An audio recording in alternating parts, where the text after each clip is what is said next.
بسم اللہ الرحمن الرحیم۔ اللہ سے جڑنے کے لیے نماز ہے کہ نماز پہلی امتوں کو 2 نماز ہیں، ہمیں 5۔ پہلی امتوں کی مسجد کوئی نہیں، ہماری مسجد۔ پہلی امتوں کی اذان کوئی نہیں، ہمیں اذان ملی۔ اور اذان اتنا بڑا عمل بنا دیا میرے نبی نے کہ آپ نے فرمایا کہ اذان دینے والا قیامت کے دن سب سے اونچے مقام پر کھڑا ہوگا۔ حضرت علی فرمایا کرتے تھے کاش میں اللہ کے نبی سے حسن حسین کے لیے مسجد نبوی کی اذان مانگ لیتا، یہ حضرت علی فرمایا کرتے تھے۔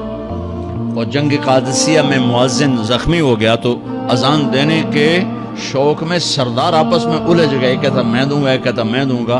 پھر قرہ اندازی ہوئی، جس کا نام نکلا اس نے اذان دی۔ حضرت عمر فرمایا کرتے تھے اگر میں امیر المومنین نہ ہوتا، اگر میں خلیفہ وقت نہ ہوتا تو میں مسجد نبوی کا مؤذن بننا پسند کرتا۔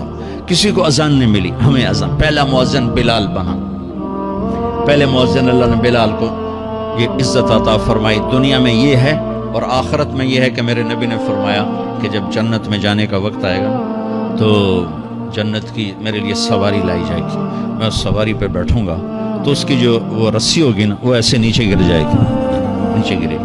اس رسی کے یعنی اس کی جو لگام ہوتی ہے نا وہ نیچے گرنے کا مطلب ہے یہ ایسے نیچے گر گئی۔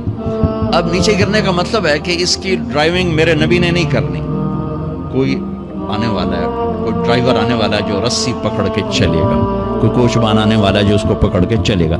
رسی کا گرنا ایک انڈیکیشن ہے کہ کوئی نصیب والا اب آئے گا۔ جب آپ کی سواری کھڑی ہوگی، رسی نیچے ہے تو اب سب کی گردنیں ایسے ہوں گی، کون؟ سب قیاس کر لیں کون کون کون۔ اللہ کی طرف سے اعلان ہوگا بلال کو بلایا جائے، بلال بلال۔ تو بلال آپ کی سواری کی لگام پکڑیں گے اور آپ نے فرمایا کہ سب سے پہلے میں جنت میں جاؤں گا اور بلال میرے ساتھ ہوگا، میری سواری کی لگام پکڑی ہو جائے گا۔ تو ہمیں اذان ملی، کسی امت کو اذان نہیں ملی۔ ہمیں 5 نمازیں ملی، کسی امت کو نمازیں نہیں۔ 2 نمازیں، ایک فجر کی 2 رکعت، عصر کی 2 رکعت۔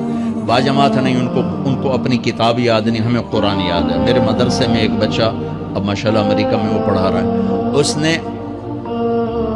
30 دن میں قرآن یاد کیا۔ صبح یاد کرتا تھا، شام کو تراویح میں سناتا تھا۔ میرے مدرسے کا بچہ صبح بیٹھ کے مغرب تک پورا ہے سپارہ یاد کر کے اور عشاء کو تراویح میں سنا دیتا تھا۔ اللہ نے ہمیں ایسا قرآن دے دیا کہ 1 مہینے میں بھی یاد ہو جاتا ہے۔ 3 دن میں بھی ایک بزرگ نے یاد کیا، 3 دن میں قرآن یاد کیا۔ اللہ نے ہمیں قرآن کی دولت عطا فرمائی، پڑھنے کے لیے 5 نمازیں عطا فرمائی، تہجد کی نماز عطا فرمائی، اوابین کی نماز دی، اشراق کی نماز دی، چاشت کی نماز دی۔ نماز کے کتنے دروازے کھول دی۔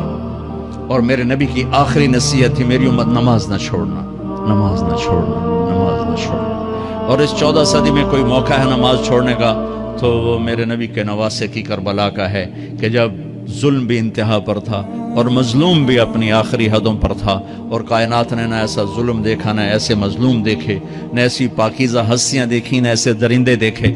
تو سورج ڈھلا، نماز کا وقت ہوا ہے تو آپ نے سبحان اللہ، آپ نے زہیر سے فرمایا کہ شمر سے کہو نماز پڑھنے دے، نماز پڑھنی ہے، امت کو پیغام دینا ہے کہ یہ کسی حال میں چھوڑنے کا کام نہیں ہے۔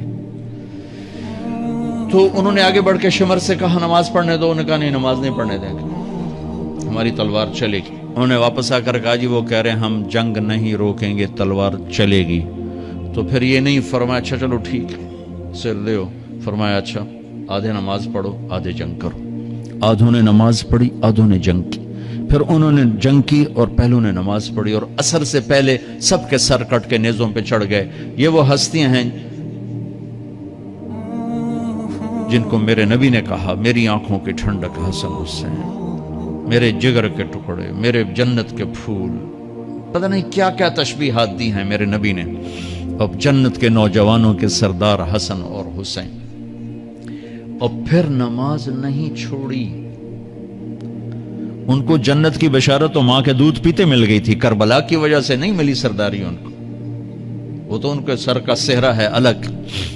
ان کو سرداری جنت کے ملی ماں کا دودھ پیتے ہوئے کہ جنت کے نوجوانوں کے سردار ہیں حسن اور حسین۔ نماز نہیں چھوڑی میرے عزیزو، نماز نہ چھوڑو۔ اللہ کا شکر ہے، میں آپ بچوں کو دیکھ کے مجھے اپنا کالج کا دور یاد آ رہا ہے. ہمارے دور میں ایک نعیم الدین صاحب گورنمنٹ کالج لاہور میں تبلیغ کا کام کرتے تھے، اور وہ اکیلے ہی نماز پڑھتے تھے، کوئی نمازی نہیں ہوتا تھا،